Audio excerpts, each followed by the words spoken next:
Hoy tengo el honor de entrevistar a Tuncho Granados, uno de los emprendedores que más admiramos de este incipiente ecosistema tecnológico que se forma en Guatemala. Hoy estoy con Tuncho Granados. Bienvenido, Tuncho. Hola Alexis, ¿cómo estás? Bien, muy contento, la verdad, de estar acá con vos y poder platicar un poco acerca de tu vida, de tu negocio, de tu visión, de esto que has construido, uno de estos negocios tecnológicos que tenemos en el país.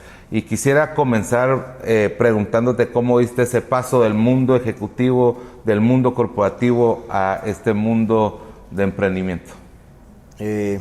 Bueno, interesante tal vez cuando me presentas como alguien innovador tecnológico, creo que no me considero un innovador tecnológico. Quisiera verme más como una persona que trata de dar un mejor estilo de vida a las personas. Y creo que la tecnología se convierte en un instrumento que permite que eso pase. Y todo viene mucho del entender, hablamos muchas veces de qué es vida. Y si yo te dijera, sí, ¿cuántas horas de vida tuviste ayer? ¿Me dirías que 24? Sí. Si te pasaste 1 hora y media metida en el tráfico, sí, pues. ¿eso fue vida? Probablemente no, ¿verdad? Le tenemos que restar todas esas... Si te tocó ir a hacer una cola al banco, probablemente, tal vez decir que no es vida es feo, pero que no fue la mejor experiencia o calidad de vida y que ese tiempo pudieras haberlo aprovechado en leer un libro, en ir al gimnasio, en visitar a tus familiares o cosas que dejamos atrás. Entonces, digamos que yo sí he analizado mucho el nivel de experiencia o qué saqué de este periodo de tiempo que nunca lo vamos a volver a tener. O sea, pasó ese día, si lo pasaste bien, y si lo pasaste mal, ya no hay cómo recuperarlo. Entonces, esto nace realmente de entender cómo utilizamos nuestro tiempo. Y a raíz de eso sale el reto de cuánto tiempo paso y mucho de la inspiración de cuando veía la frase de tengo que ir al súper, tengo que hacer mandados, ese tengo que es una connotación negativa de que lo que viene después no lo disfruto, no lo quiero hacer y me toca hacerlo. Entonces realmente de ahí nace todo esto, digamos, no es el que por tecnología, ¿qué hacemos? Hagamos un e-commerce, sino es cómo resolvemos ese problema recurrente de todo el tiempo de la tarea de poder administrar un hogar. Y digo administrar un hogar porque TapTap al día de hoy pues se enfoca mucho en los productos, pero la visión es todo lo que va alrededor que un papá o una mamá tiene que hacer para que su hogar funcione y que lleva muchas de estas tareas de tengo que y consumo de tiempo en una actividad que probablemente tenía más valor en algo más. Tu vida te fue llevando hasta este momento, Tuncho. ¿Cómo fue tu infancia, tu adolescencia? ¿En qué pensabas cuando te diste cuenta que te querías convertir en algo como lo que hoy haces? Yo creo que uno no se convierte, yo creo que esto o lo traes o no lo traes. Por alguna razón a mí nunca me llamó la atención ser parte de una corporación. Trabajé en Microsoft 1 año, bonita experiencia y fue suficiente. O sea, la idea de pasar más de la mitad del tiempo en reuniones y haciendo reportes y a cierto punto decir, o sea, sos parte de un monstruo en el que tu capacidad de influencia, y en ese caso obviamente Microsoft se enfocaba en servidores, no en vida de personas, y creo que ahí era donde, a pesar que soy ingeniero en sistemas, muchos me han dicho, no sos ingeniero, o sea, pensás demasiado en las personas más allá de la tecnología por sí. Entonces, ¿cómo paré en esto? Coincidentemente, cuando estaba en la U, una vez mi perro se quedó sin concentrado.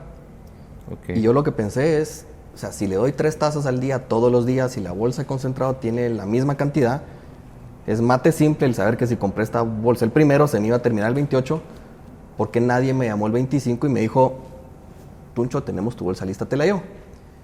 Y sobre esa observación, con mi hermano fundamos una empresa en ese entonces, y el experimento era qué tantas veces podíamos llamar a nuestro cliente 3 días antes que se le terminara el concentrado y llevárselo. Y el experimento funcionó. Logramos manejar creo que 68 o 70 perros más o menos. Por supuesto, lo hacíamos en nuestros carros, el concentrado estaba en la bañera del baño de mis papás, era todo así improvisado. Y todo fue lindo hasta el momento en el que para crecer tenía que dejar la universidad, necesitábamos inversión, y en aquella época, comparándola con la de hoy, la moda era graduarse. Hoy la moda no es graduarse, es si tenés una idea, perseguila, empezarla a trabajar. ¿Qué época era esa? Hace 22 años, por ahí. Interesante que no haya tecnología. Entonces yo literalmente en mi base de datos tenía el nombre de la empleada, el nombre del perro, el nombre de la señora. Llamaba Pedí hablar con la empleada para que ella fuera a revisar si ya se le iba a terminar el concentrado. Me decía que sí, le decía ok, te lo llevo mañana, pedíle el cheque para que yo llegara y en una misma visitada entregar el concentrado y recoger el cheque. O sea, era súper complejo comparado con hoy que metes la tarjeta, pachas un botón, aparece un push notification y te llega. Pero de ahí nació realmente el decir, sí se puede. O sea, sí es posible predecir cuándo se termina. ¿Y qué decía tu entorno, tu familia, tus amigos, qué decían de decir, bueno, yo estoy en la universidad, pero no quiero seguir o terminar la universidad y ser un ejecutivo, quiero ser emprendedor? ¿Cómo se miraba en ese entonces? Nunca se metieron. Creo que siempre lo vieron de lejos y de alguna forma yo sí traía un poco la escuela de mi papá de lo que hay que hacer es graduarse y probablemente fue un pensamiento muy fuerte que nunca me dio la opción de pensar en dejar la U y seguir esto. Y la verdad no creo que tenía que haber dejado la U y seguir esto. Sí, porque me llama la atención ese concepto, porque lo escuchamos hoy, ¿verdad? De que dejas la U y te convertís en emprendedor y tienes éxito, pero también hay la otra parte, la universidad te da ciertos conocimientos, bases. ¿Qué piensas ahí? ¿Qué aconsejarías hoy a alguien que quiera dejar la U? Yo creo, mi convicción personal, ojo que soy catedrático también, es que el aprendizaje es individual. Y yo creo que la universidad es un entorno que te permite tener ese aprendizaje, pero podría apostar que el mejor alumno sin ir a la U le pasa por encima a todos los que fueron a la U porque les tocaba ir a la U. Y un ejercicio que hago muchas veces al inicio de mis cursos es preguntarle a mis alumnos qué hacen si yo no vengo hoy. Hay un curso que doy que es de primer año donde obviamente pues, la inmadurez es factor común y se quedan todos viéndome como hacemos un papel y lo llevamos a la oficina. Yo me río y les digo, ¿y qué aprendieron con eso? ¿Cómo así que qué aprendimos? O sea, todavía no entienden que ellos reservaron ese tiempo y ese espacio y es responsabilidad de ellos aprender y que yo soy un ayudante.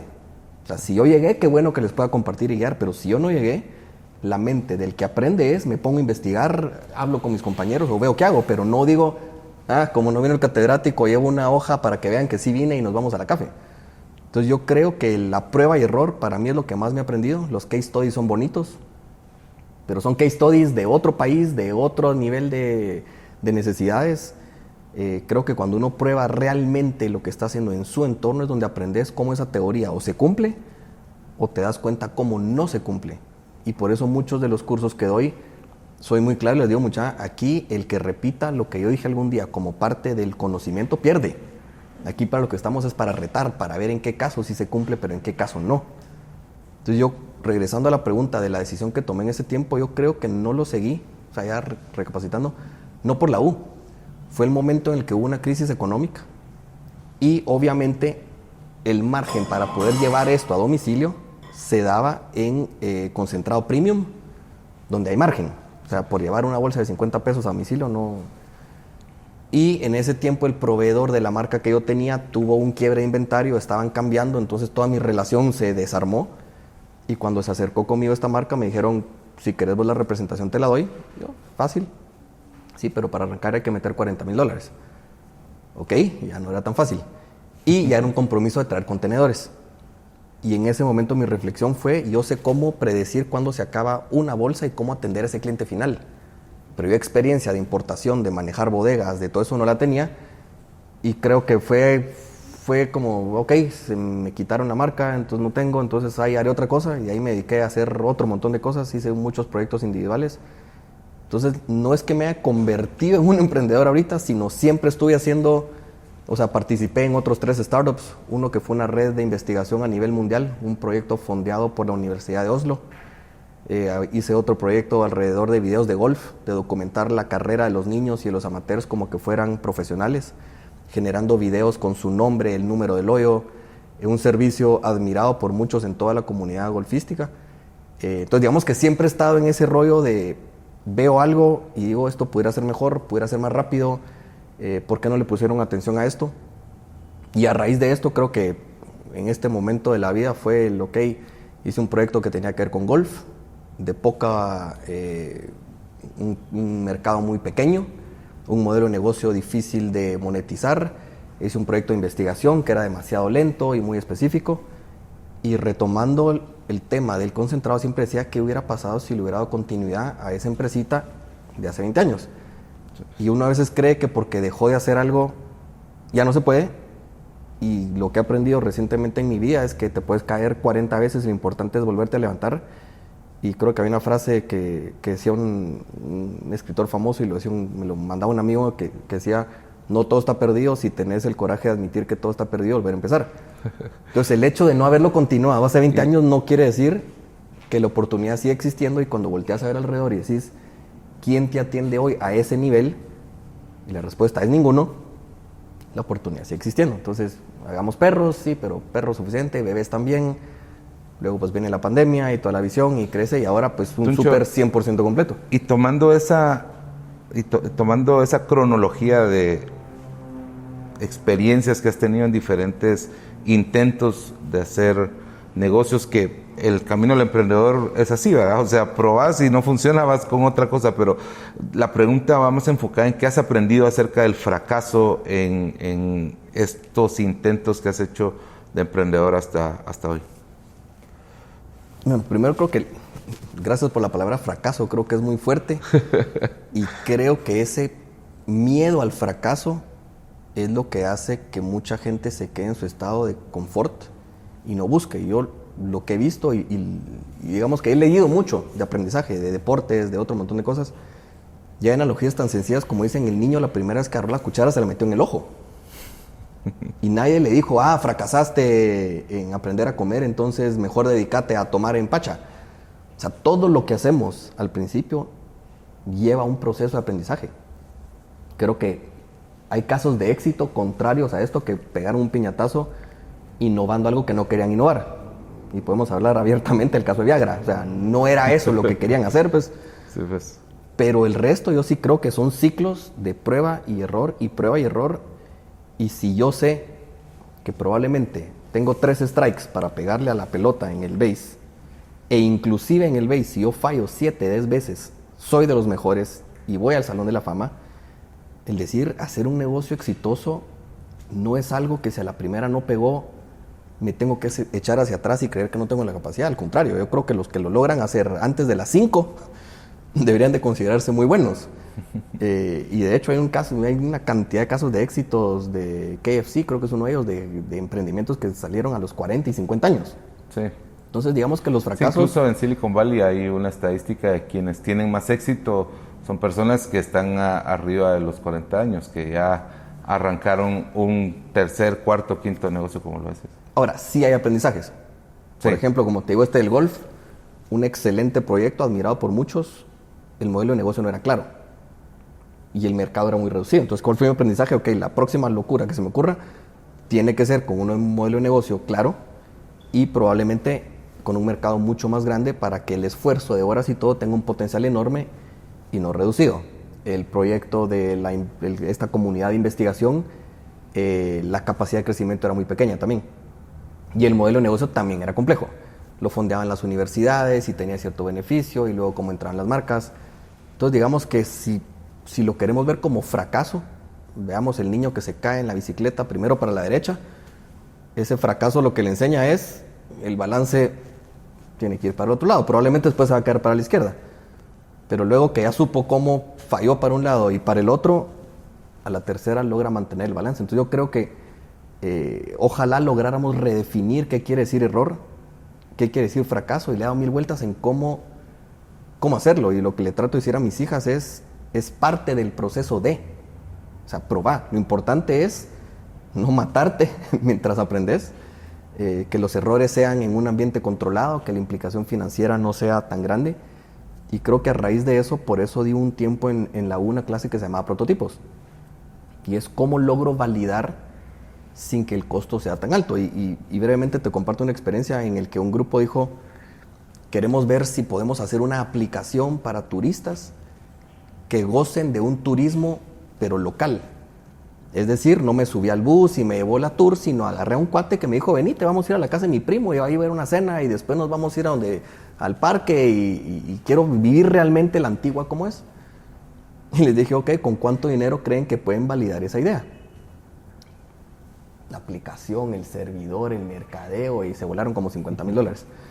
Me maté la risa y les dije: muchachos, según yo esa basada se valía como con 150 quetzales. ¿Cómo así? Agarras tu carro, te vas a la Antigua, ves para pasar un par de turistas en el parque, les decís, mira, ¿estarías dispuesto a pagarme 25, 50 quetzales para que yo te lleve a conocer la Antigua? Y no vayas a los 5 restaurantes típicos, sino que vengas. Ok, regresaron al siguiente y dijeron, Tuncho, sí hay demanda. Ok, entonces ya validaste que tu propuesta sí tiene valor. Ahora, que para exponenciarla y que todo lo demás dices una aplicación, sí, pero si esas personas, si hay 10 personas que te dicen, no me interesa, yo lo que quiero es ir con el guía y que me cuente la historia, entonces, ¿para qué vas a hacer una aplicación? Entonces, ese creo que es el tema, cómo validar rápido y cómo no temer a que el supuesto que uno tiene no sea el correcto. Tener la madurez para decir, yo creí que iba a pegar por aquí, y después te das cuenta y dices, no fue eso, vamos para atrás, probemos por acá. Entonces creo que ese es el curso de un emprendimiento, pero si te vas a deporte o cualquier otra cosa, cualquier músico, la primera vez que agarró el instrumento no le sonó bien, pues. Tuncho, y todo esto obviamente ha sido aprendizaje para vos, y 20 años después comenzás nuevamente un emprendimiento. ¿Qué emociones tenías? ¿Cómo era de diferente ese miedo de hace 20 años y el miedo de ahora? ¿Cómo era diferente el Tuncho de esos hace 20 años y el Tuncho de ahora? ¿Y qué cosas crees que eran las que te hicieron dar ese paso hacia adelante en un nuevo emprendimiento? Yo creo que la diferencia se llama familia, básicamente. Creo que cuando no hay familia no hay miedo, no hay compromiso, no hay... O sea, lo peor que puede pasar es que... Y digo lo peor que puede pasar porque creo que los que hemos pasado por esto sabemos de qué estamos hablando, y es que sí, hay momentos de apretón de estómago y hay momentos de endeudamiento y hay momentos en el que no todo sale a favor, y en el tiempo en el que se monetiza, que se consigue el funding o algo, no todo es alegre, pues. O sea, y cuando uno está soltero, pues más en la cultura que tenemos en Guatemala, donde la casa de tus papás siempre está abierta, lo peor que puede pasar es eso, ¿va? O sea, pues pasaré unos meses, o sabes que igual si quieres buscar un trabajo, ahí está. Entonces creo que la diferencia, si me hablas de en épocas de mi vida, es cuando ya tienes un compromiso mucho más grande, una responsabilidad y un presupuesto que cubrir, en el que el costo del fallo es mucho más grande que el costo de aprender mientras todavía tus compromisos son muy bajos. Entonces realmente no fue una decisión, sino es una serie de cosas que pasan, y como te digo, el instinto que yo tuve, por alguna razón, nunca fue de hacer carrera en una empresa corporativa. Y me lo decía el que era mi jefe cuando trabajé para una empresa de Irlanda, en la que representé esa empresa en Estados Unidos, que era una empresa de software, y me decía, sí, vos siempre sos el diferente. O sea, por alguna razón siempre estás haciendo algo que no hacen los demás, y eso sí creo que se trae. Alguien quiere seguridad, y lo que busca es cómo entrar en una transnacional y cómo ir escalando, y entiende que tiene que sacar un MBA, porque si no saca el MBA, entonces no puede llegar a director, y entiende los valores de la empresa y sabe jugar la parte política, y esa es la ruta, y está bien.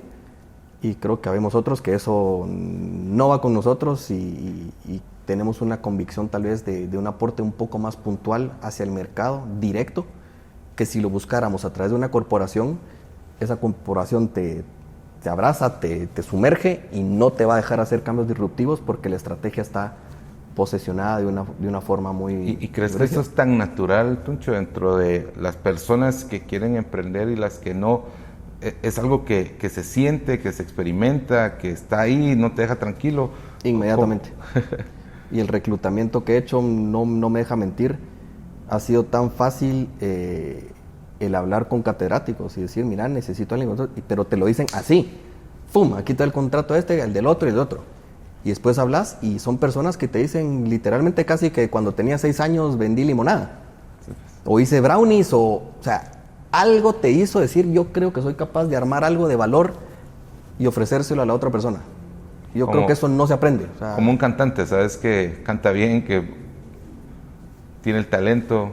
Que sí, aparte es que se descubra. Pero digamos que en el caso del cantante, y si te vas al tema del famoso Luis Miguel, lo fueron a descubrir en un coro de iglesia, y tal vez nadie se hubiera enterado, pero yo creo que ese tipo de cosas sí viene muy marcado. Quien agarra un papel y te dice qué es lo que quieres que haga, y quien observó todo el ambiente y se dio cuenta que hay una dificultad, se dio cuenta que es muy lento.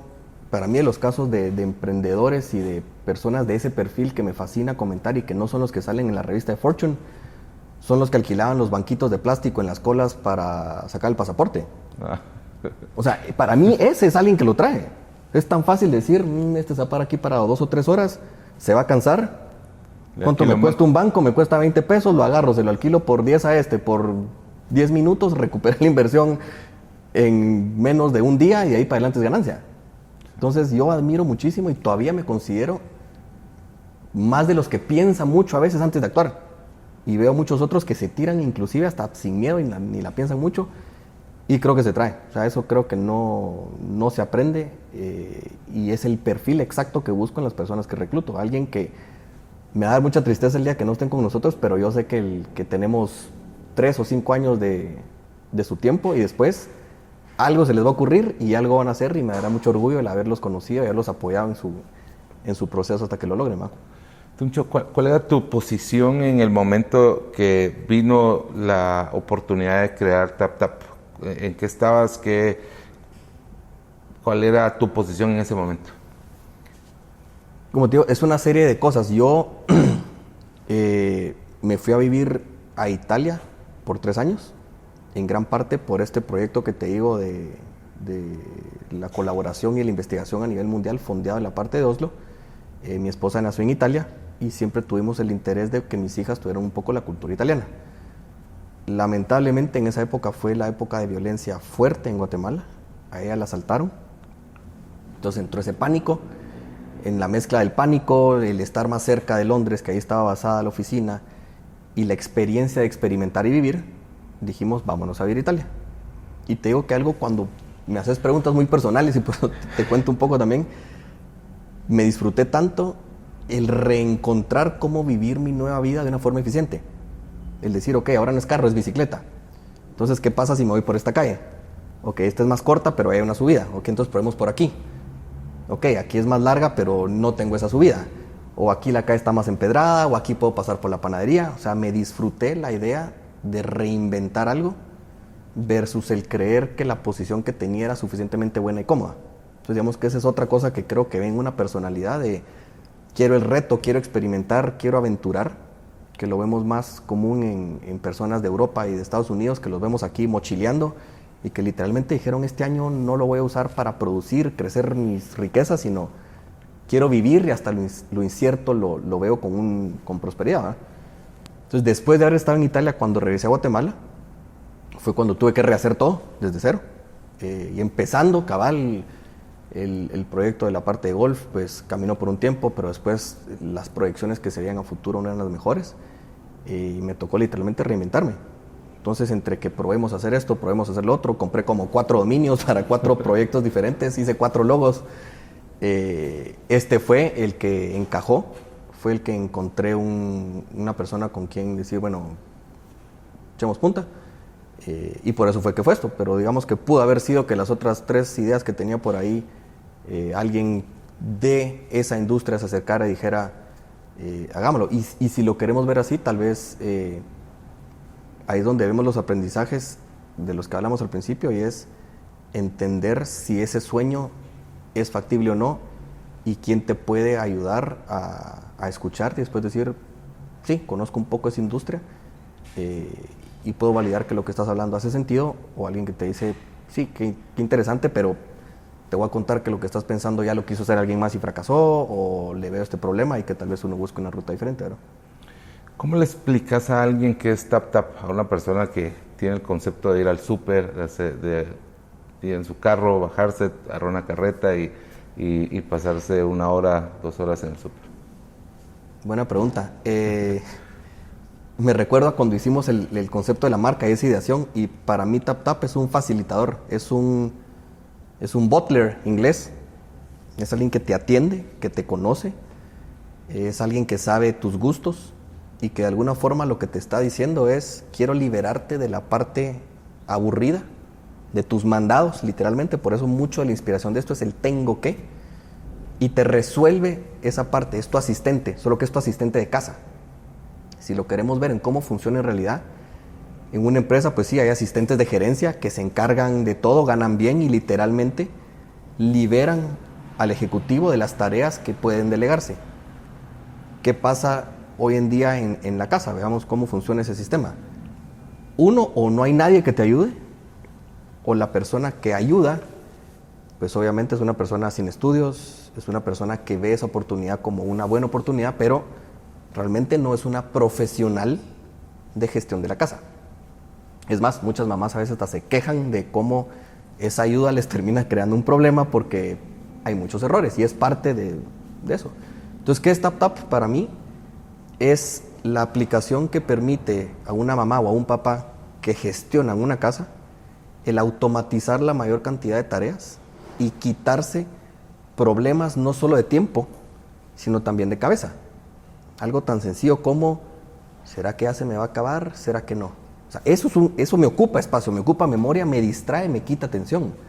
A que yo diga, yo no estoy pensando cuándo se me va a terminar. ¿Por qué? Porque alguien me va a recordar y va a ir.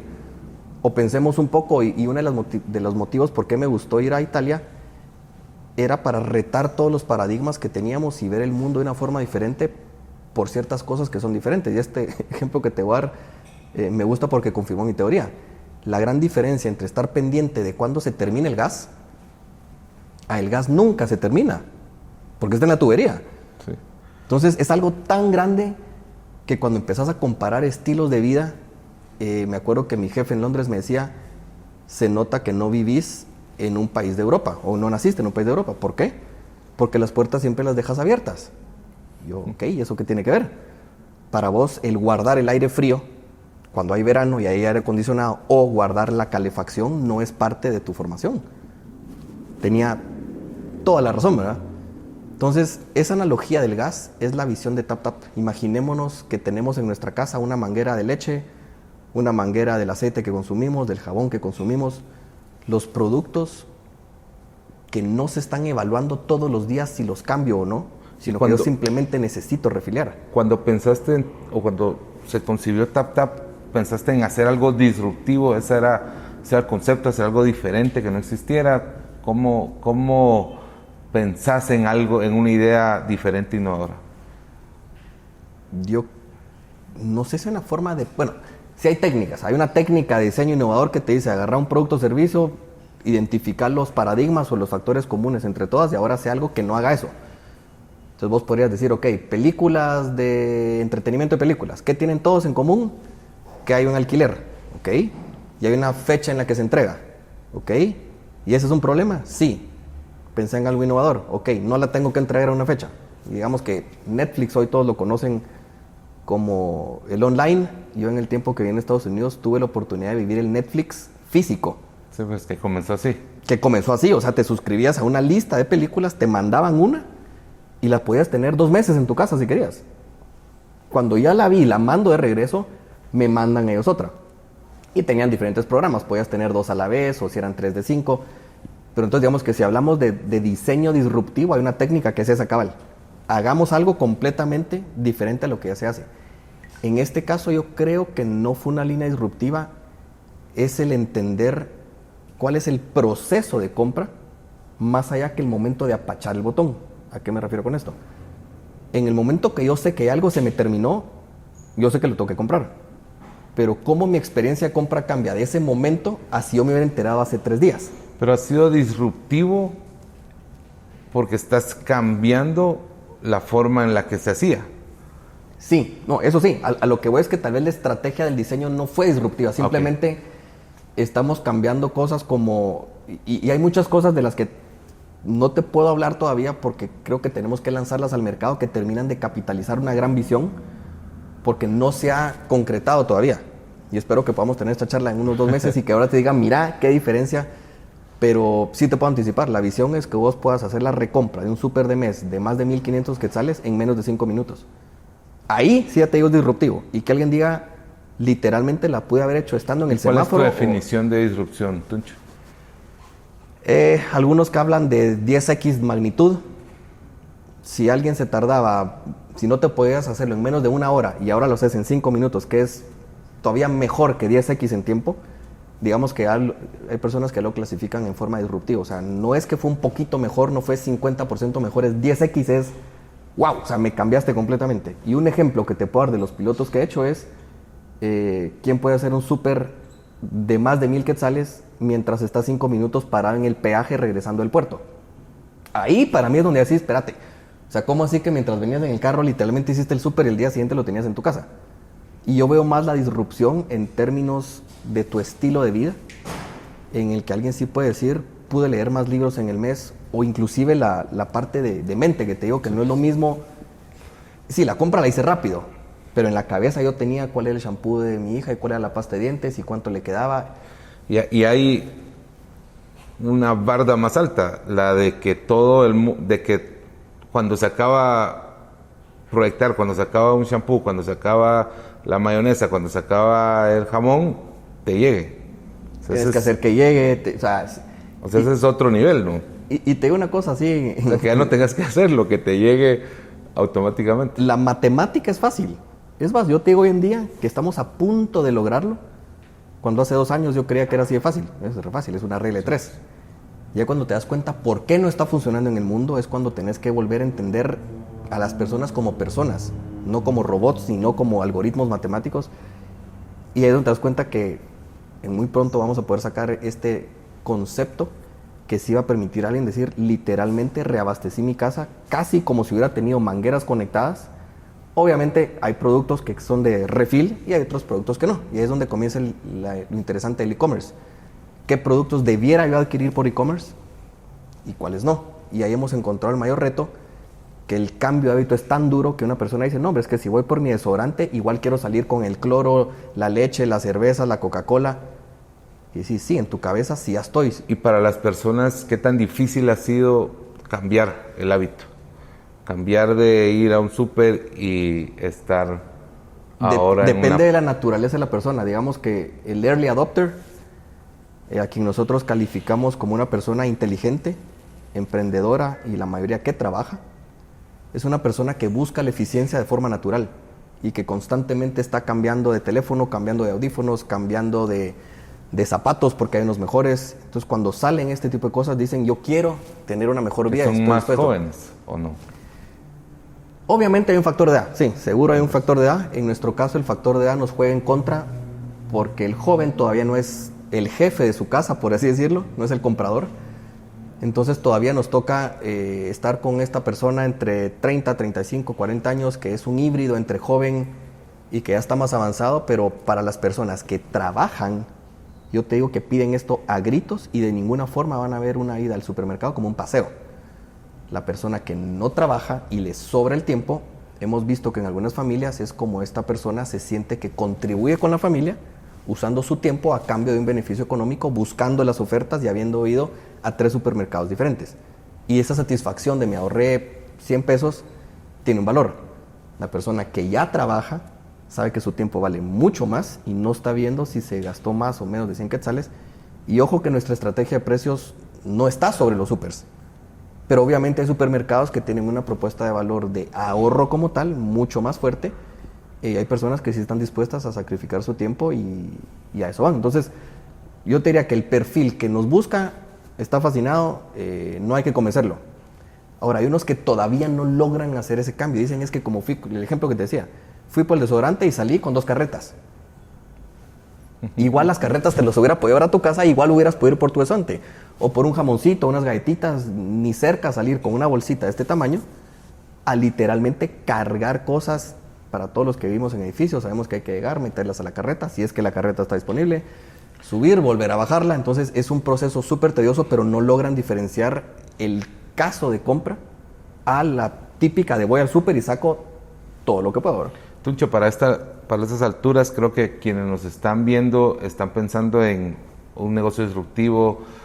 Esto realmente es algo, es una tendencia, o sea, si alguien común, un universitario, un joven puede comenzar un negocio disruptivo, puede comenzar un negocio que transforme una industria, que entre a hacer las cosas diferentes, innovadoras.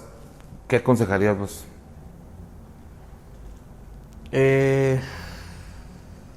Creo que la parte más importante es entender si el dolor que quieren curar existe o no. Porque a veces nos duele algo a nosotros y me hice el mejor producto y servicio para mí. Ahora la pregunta es cuántos yos hay en el mundo. Entonces creo que es partir de ahí. ¿Es un dolor?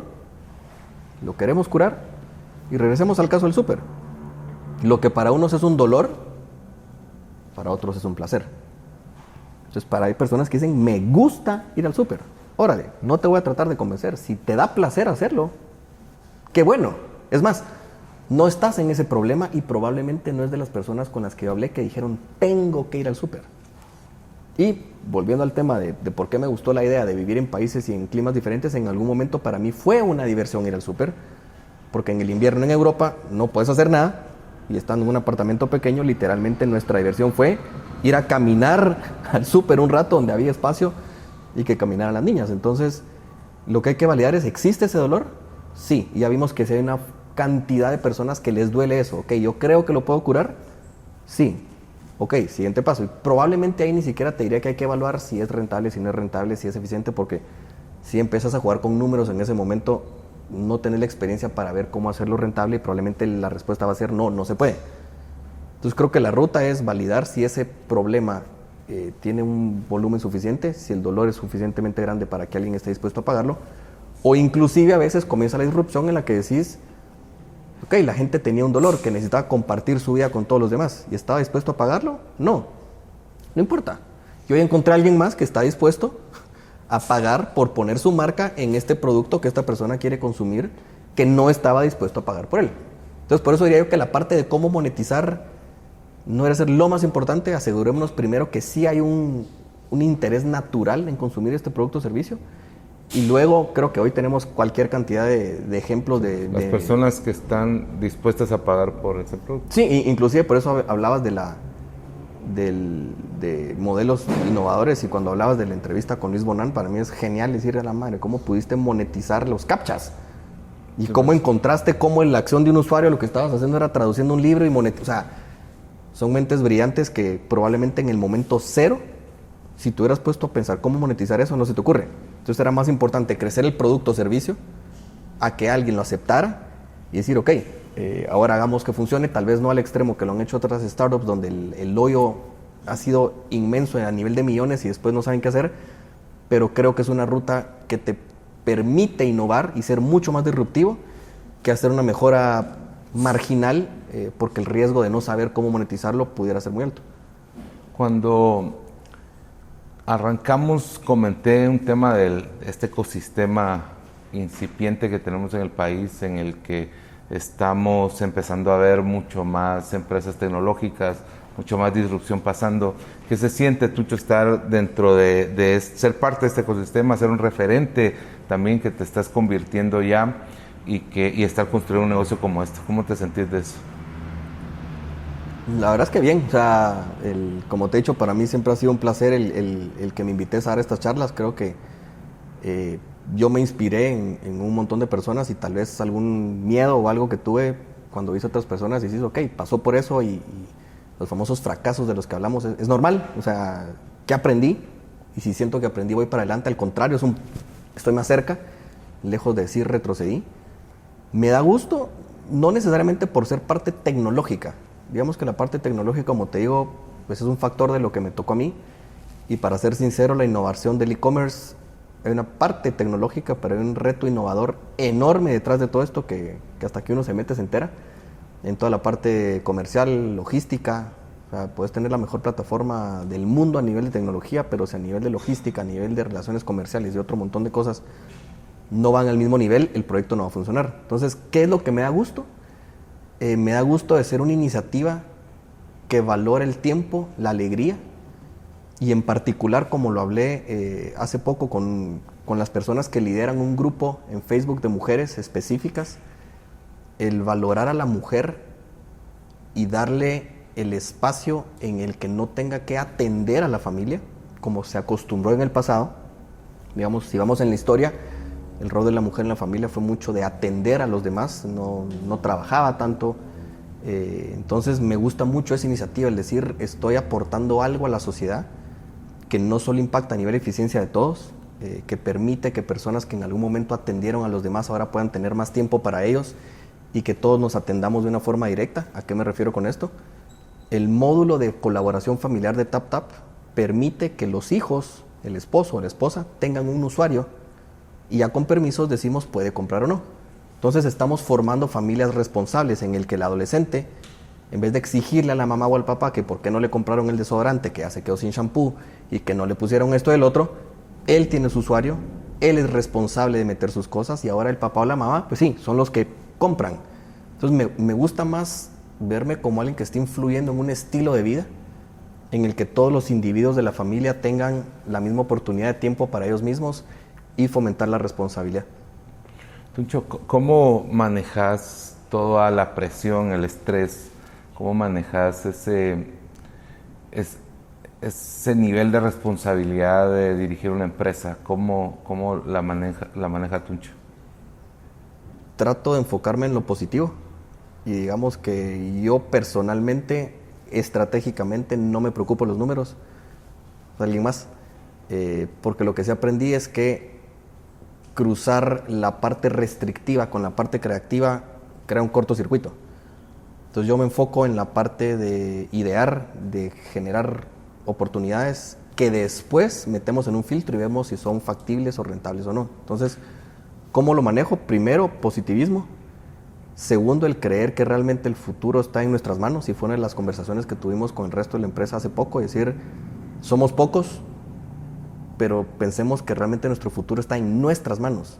Si nos vamos a meter a una corporación o a la banca, por así decir, aquí hay miles de empleados. Sí, yo tengo una responsabilidad, pero realmente yo solito no puedo empujar la aguja para un lado o para el otro. En una empresa como la nuestra, todos tenemos ese poder. Entonces, ¿cómo manejo yo la parte emotiva? Trato de convertirla en insumo positivo, compartir esta energía con el resto del equipo, sí hacerle sentir que bueno no es suficiente y que si solo somos buenos, ¿cómo le vamos a ganar al que nos lleva ventaja? Que tenemos que ser mucho mejores para eventualmente acortarlo. Y eso, digamos que teniendo confianza que lo que estamos haciendo está bien, más allá de preocuparnos o de creer que si va a funcionar o que si no va a funcionar. Si tenés duda, hacé que pase, y esa ha sido la mentalidad de todos los que trabajamos, hacemos que las cosas pasen. Y era la pregunta que me decías al principio. ¿Alguien encontró cómo vender brownies o limonadas o lo que fuera cuando tenía 10 años? Resuelve. Entonces, ahí es donde creo que... ¿Qué te motiva? ¿Qué te motiva? ¿Qué te inspira? ¿Qué cosas te motivan y te inspiran a seguir? Uno, cerrar el ciclo. O sea, no hemos llegado a donde queremos, ni cerca. O sea, cuando te digo esta visión de lograr hacer una recompra de súper en menos de 5 minutos, todavía no está en el mercado. Entonces, digamos que ese es el primer eslabón, es ver hecho realidad ese sueño que no pasa de un día para otro. Ese es el primero. El segundo, como te digo, es sentirme como una persona que tuvo un impacto positivo en las vidas de los otros, no en las compras. Eso, demás. Y digamos que eso me ha caracterizado en mi vida. Quien se ha acercado a mí a pedir un consejo, lo he dado con mucho gusto. Los proyectos que hice anteriormente, especialmente el de golf, digamos, no lo logré monetizar, pero el sincero agradecimiento de los papás de decir, me diste un recuerdo para toda la vida de este tiro, que se lo iba a contar a mis amigos, pero hay una gran diferencia entre contárselo a que se los enseñe y saber que en el tiempo yo puedo regresar en 20 años después y puedo ver. Creo que es la parte que realmente me mueve y es lo que nos mueve a todos, es la persona, y por eso nuestro servicio se distingue y es lo que más valoran todos, el que nosotros sí sabemos que hay un niño que necesita leche en una casa, hay un perro que tiene hambre, hay una mamá que se le están cayendo las bolsas y que tiene que meter a los niños a bañarse y que todavía no han cenado y que todavía tiene que hacer una cosa de la oficina, y que si nosotros llegamos al rescate, por así decirlo, esa familia va a tener alegría, y por eso parte del eslogan es que en casa no se acabe la alegría. O sea, ese es realmente el impacto, poner una sonrisa en alguien y que nos digan, gracias, me ayudaste. Ese es, no es financiero, no es hacer millones, no es, o sea, eso, buenísimo, digamos que no es lo que nos mueve. Qué bien, genial, Tuncho. Mira, como emprendedor o como emprendedores hay momentos en los que no nos queremos levantar de la cama. Que estoy seguro que en algún momento te ha pasado. ¿Qué te hace levantarte, vestirte y salir a construir este sueño que tenés? Buena pregunta. La última vez que me pasó eso, vivía en Las Vegas representando a esta empresa de Irlanda con una aplicación muy mal hecha. Era tan mala a nivel de usuario que te digo que fue mi inspiración para empezar a leer toda la documentación de la experiencia de usuario, el UX. Y no es que fuera mala, lo que pasa es que hicieron un negocio de esos raros en el que dijeron, sí, mi aplicación fue diseñada para hacer paperless. Y no había sido diseñada para hacer paperless. Entonces, a mí me tocó implementar eso en Las Vegas. Y cuando los estudiantes estaban tratando de utilizar esta aplicación, que era una aplicación clínica de odontología, tenían tantos problemas, se tardaban más tiempo con la aplicación que atendiendo al paciente. De ahí nació mi pasión por decir, él tiene esto en la cabeza, no lo encuentro aquí. Ahí sentí ganas de venir a trabajar y me levanté porque tenía que hacerlo. Desde que empezó esto, te digo que no ha habido un día en el que yo diga no quiero ir. Al contrario, el ambiente que tenemos en la oficina y esa energía compartida es de disfruto, no es de la otra toca y capaz que es a ver a quién se le va a ocurrir hoy algo innovador, quién va a resolver el problema que teníamos ayer. Entonces yo te diría que cada día lo vivimos como cada día y es parte de lo que vivimos y gozamos dentro de la cultura de TapTap. Es una cultura bastante atípica, premiamos el romper las reglas, el que hace la cosa más innovadora o el que logró resolver. Hemos hecho cosas a nivel personal, que alguien dice, ¿cómo así? O sea, vos con tu dinero fuiste a sacar para esto, vos sacaste dinero el cajero para pagarle a un proveedor porque el departamento formal de tesorería no tenía listo el sí, y alguien de su tarjeta de crédito le compró unos chocolates a un cliente para reponer un malentendido. O sea, es ese tipo de mentalidad en el que creo que todos sentimos que a nivel personal estamos actuando, no que somos parte de una empresa que nos contrata para llevar a cabo una serie de instrucciones que alguien pensó que creyó que iban a ser las correctas en ese momento, versus entender que la persona que está en ese momento tiene la inteligencia y la capacidad para entender qué necesita la persona a la que atendemos, que es el cliente, asegurarnos que cumplamos esa promesa y luego nos arreglamos. Y me hacías la pregunta hace un poco cuando yo te decía, nuestra promesa de reposición no necesitamos evidencia. Inclusive, pues sí, tuvimos un caso de alguien que compró una manzana y dijo, mire, no me gustó mucho, te la repongo, o sea, no quiero ni saber por qué no. O la persona que dijo, compré Coca-Colas pequeñas y luego de tomarse 2, dijo, no, pero compré grandes y me mandaron pequeñas, ya me tomé 2, te repongo enteras. Y sí, en algún momento en costo, sí, pero lo importante es, le cumplimos la promesa y confiamos que existe un interés mutuo en no aprovecharnos de nuestra calidad de servicio y beneficio de la duda. Entonces, ¿cómo lo logramos? Con el entusiasmo de personas que tenemos entre nosotros para arrancar. Creo que si no hay empatía entre vos y yo ahorita, o sea, ¿cómo podemos atender a alguien más allá de eso? Entonces, el no levantarme, te digo, gracias a Dios, no ha sido un problema, al contrario, es más de prender los ojos temprano y decir qué hora es. Puchica, todavía no son las 6, pero hago algo y después te levantás o empezás a idear y después es emocionante hacer lo que uno ama, ¿verdad? 100%. Genial. Sí. Tuncho, muchas gracias por estar acá en Wintalks, gracias por compartir tu historia. Espero por ahí podamos seguir actualizándonos en el futuro. Ok, gracias. Gracias.